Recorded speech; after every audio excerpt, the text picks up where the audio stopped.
Hi வணக்கம். இன்னைக்கு பார்த்தீங்கன்னா மகாநதி சீரியல் இன்னைக்கான எபிசோடு தாங்க பார்க்க போகிறோம். அதுக்கு முன்னாடி என்னோட சேனலை சப்ஸ்கிரைப் பண்ணி வச்சுக்கோங்க. வாங்க கதைக்குள்ளே போகலாம். சாரதா என்ன பண்ணுறாங்க, விஜய் கிட்ட இந்த மாதிரி காவேரி அங்கே கோவமாக வரா, அவங்கள யார் ஒய்ஃப் உயிரோடு இருக்கிறான்னு சொன்னா இறந்துட்டான்னு சொல்ல வேண்டியதுதானேன்ற மாதிரி சொல்லும் போது அப்போது விஜய் சொல்கிறாரு, பின்னாடி அவளுக்கு தெரிஞ்சால் என்னை கேட்க மாட்டாளா, அதுக்கு தான் நான் அப்படி சொன்னேன்ற மாதிரி சொல்கிறாங்க.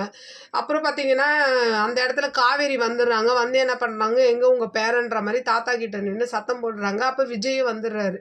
வந்தால் கண்ணாபுண்ணான்னு வாய்க்கு வந்தபடியெல்லாம் பேசுகிறாங்க.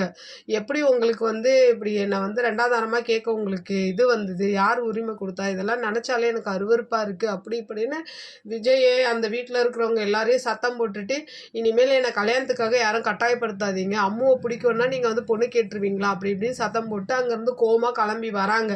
அப்போ விஜய் என்ன பண்ணுறாரு, பின்னாடியே போய் சமாதானப்படுத்தி சாரி கேட்டு இந்த மாதிரி எனக்கு தெரியாதுங்க, தெரிஞ்சிருந்தா நான் அனுப்பியிருக்க மாட்டேன்ற மாதிரி சொல்லிட்டு, அதே மாதிரி அன்னைக்கு என் ஒய்ஃப் உயிரோட இருக்கான்னு சொன்னது பொய், ஆனால் அவள் இறந்துட்டா, குழந்தை பிறந்த உடனே இறந்துட்டா, அதை நான் அம்மு கிட்ட சொல்லலை அப்படின்ற மாதிரி சொல்கிறாரு. இவங்க ஒரு மாதிரி ஆயிடுறாங்க.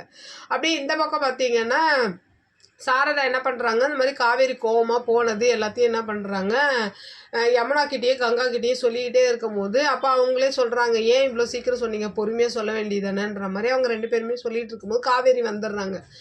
யார்கிட்ட ஃபோனில் பேசுகிறீங்க, பாசமலர்களா அப்படின்னு சொல்லிட்டு ஃபோனை வாங்கி நடந்ததெல்லாம் சொல்கிறாங்க. இந்த மாதிரி பண்ணி வச்சுருக்காங்க அம்மா அப்படின்னு.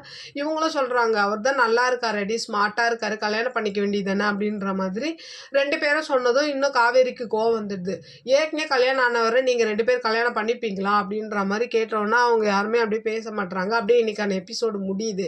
விஜய் என்ன பண்ணுறாருன்னா, அப்படியே குழந்தைய அப்படியே பார்த்துக்கிட்டே உட்காந்துக்கிட்டு ஃபோட்டோலாம் பார்த்து ரசிச்சிட்டு இருக்காரு. அப்படியே பார்த்தீங்கன்னா காவேரிக்கு வாய்ஸ் நோட் அனுப்புகிறாரு போல். அது அவங்க நைட்டு அப்படியே எடுத்து என்ன வாய்ஸ் நோட் இருக்கேன்னு கேட்குற மாதிரி இன்னைக்கான எபிசோடு முடியுது. பார்க்கலாம் இவங்களுக்குள்ள மறுபடியும் பேசுவாங்களா, இல்லை இதே காரணத்தை வச்சு காவேரி கொஞ்சம் டிஸ்டன்ஸ் மெயின்டைன் பண்ணுவாங்களா. உங்களோட கருத்துக்களை என்னோட கமெண்ட் பாக்ஸில் சொல்லுங்கள். என்னோட சேனல் பிடிச்சிருந்தா லைக் பண்ணுங்கள், ஷேர் பண்ணுங்கள், கமெண்ட் பண்ணுங்கள். என்னோட சேனலை சப்ஸ்கிரைப் பண்ணி சப்போர்ட் பண்ணுங்கள். நன்றி, வணக்கம், பாய்.